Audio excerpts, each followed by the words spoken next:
wrong call. It was cool, but we played bad football. This can't be real, can it?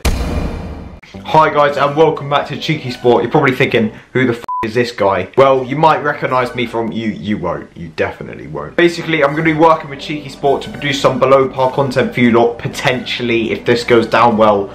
Basically meaning this is the first and last time you'll ever see me. Might as well stop making this video now, to be honest. No, in all seriousness, I am going to be making these videos potentially each week.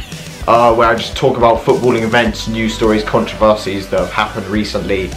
So I just talk about football, I guess. Anyway, this week in football we saw Chelsea relatively comfortably beat Manchester City in the weekend's big game. City probed in the first half, created a few good chances, but Chelsea took the lead right on the stroke of half-time for a very good N'Golo Kante finish. That goal seemed to change the momentum of the game. Chelsea were pretty comfortable in the second half, limiting City's attacking threat, and they got the second goal with David Luiz's header. Unfortunately, all the discussion in the aftermath of the game has actually revolved around the alleged racial abuse Raheem Sterling got from these fans. This, combined with Raheem Sterling's Instagram post, which you've probably all seen by now, has sparked a massive discussion around racism in football. You'll have seen the views from the likes of Gary Neville, Piers Morgan, Jamie Carragher, etc. My personal view, not that any of you give a shit, is that racism is still very prominent in football, even if it's sort of not quite as blatant. We may have come very far in removing the obvious outward racism that, you know, like the racism that Sterling's just got.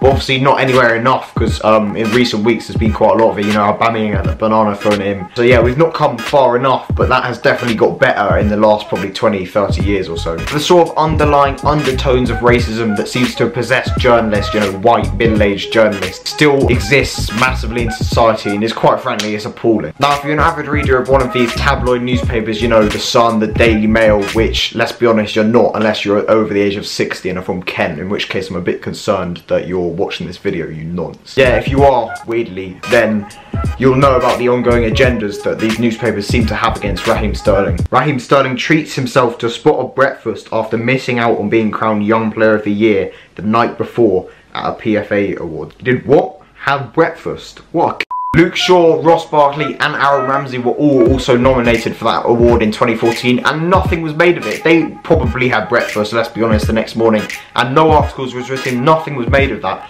I mean, make of that what you will, but it seems a bit bad. The guy who wrote this has probably gone through 3 or 4 years of journalism school, or done a degree in English or something, only to go on to write about someone having Cocoa Pops for From troubled youth to 100k a week, the life of footy idiot Raheem Sterling. Idiot. This article is literally contradicting itself. By saying that he's gone from troubled youth to 100k a week suggests that he's done something quite impressive. He's overcome a difficult situation to go into a successful job. Yet it then completely undermines itself by calling him an idiot. If he's an idiot for overcoming adversity and getting his dream job and getting your salary doubled in a week, what are you? I'd assume you've come from a middle-class white family, quite a privileged upbringing, and you've gone on to write for The Sun. You've gone backwards, mate. By your logic, you're a monumental idiot. Tat's gone too far. Ingenious wordplay there. England-ace Raheem Sterling sparks fury by unveiling M16 assault rifle tattoo on his leg. If you don't know, Raheem Sterling got a tattoo of an assault rifle on his leg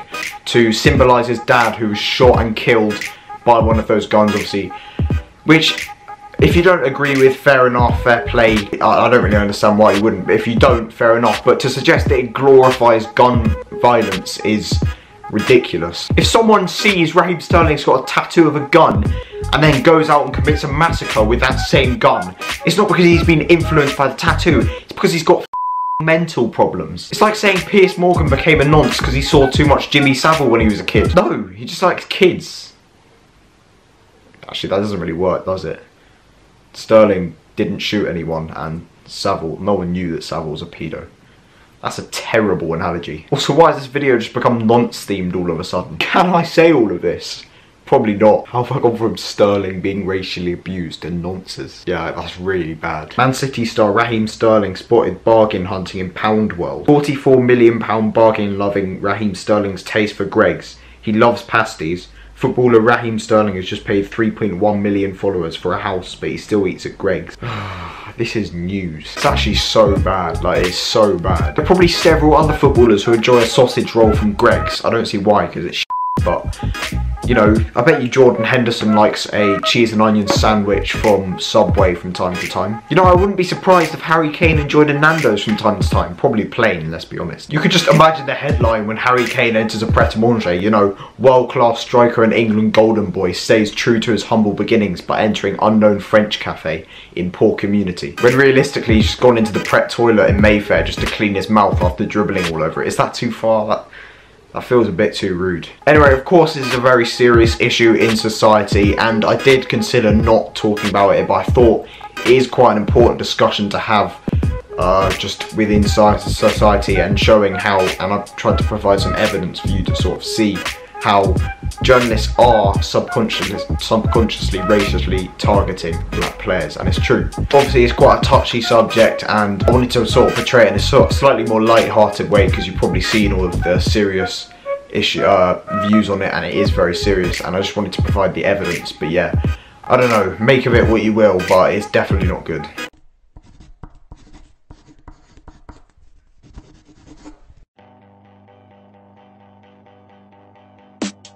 Here's the thing, Ed made the wrong call. It was cool, but we played bad football. Yeah. Yes, this has got to be the best football fan art since the classic. Said you just got Kane! You just got Kane! You just got Kane! You just got Kane! You just got Kane! And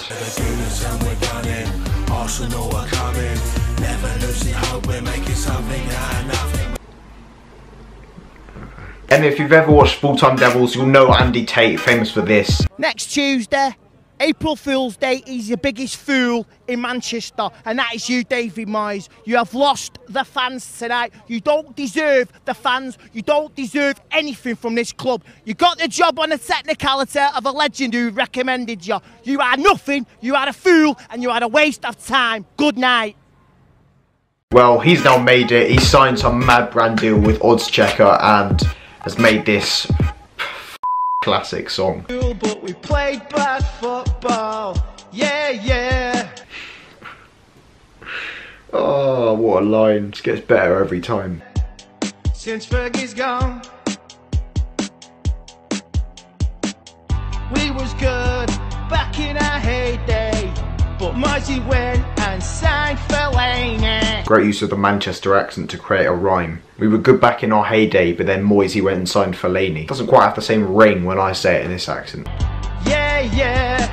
There it is again. I love how he's just filming this in his house, you know, sitting on the sofa. He must be wondering how his life has come to making a music video on an 80-year-old Scottish man, despite having no musical talent, just to pay his bills. I mean, to be fair, I'd take that. Since Fergie's gone, MK Don's hammered us 4-0. Di Maria 60 mil. The Glazers are worth 3 bill. Since Fergie's been Please don't tell me he's going to try and land this note. Ooh, got it. Spot on. We've had Moyes and Louis Van Gaal, so moving on, don't care. Thanks to you, now we've got Mourinho. This is an absolute masterclass. Since Fergie's gone. Oh, he's left the house. Lee Grant was a marquee signing. Memphis didn't stop his whining. Yeah. Since Fergie's gone. Gone. It's just beautiful. City went and signed John Stones. Imagine what that Don's thinking, just seeing a middle-aged man miming in front of a camera. We're stuck with Smalling and Jones. Get Giggsy on the telephone. Since Fergie's been gone. We've had Moyes and Louis Van Gaal. So moving on, don't care. Thanks to you, now we've got Mourinho. Since Fergie's gone. What a man. To be completely honest, I do really like Andy Tate. He seems like a really nice guy, but this was just hilarious. Elsewhere this week, this Newcastle fan reacted badly to Matt Doherty's late winner at St James's Park. I cannot believe it, man! They've done all game, and then they score one lucky counter-attack! Whereas this West Ham fan had a very creative way to reacting to Felipe Anderson's wonder goal.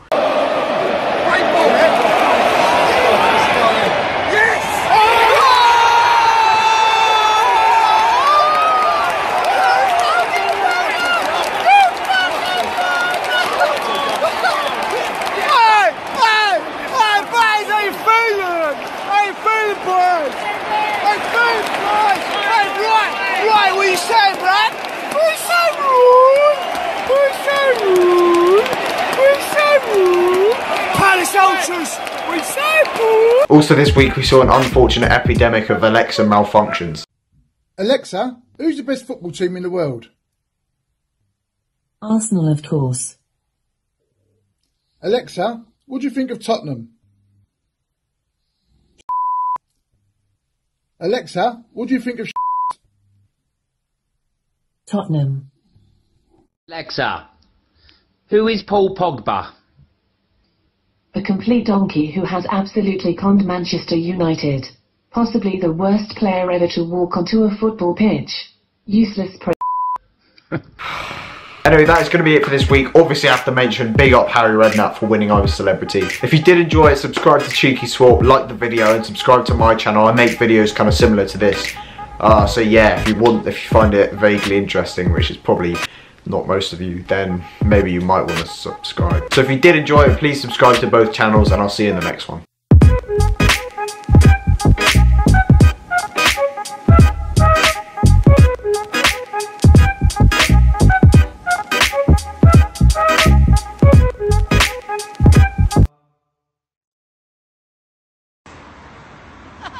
That's the style of play. Where's ours?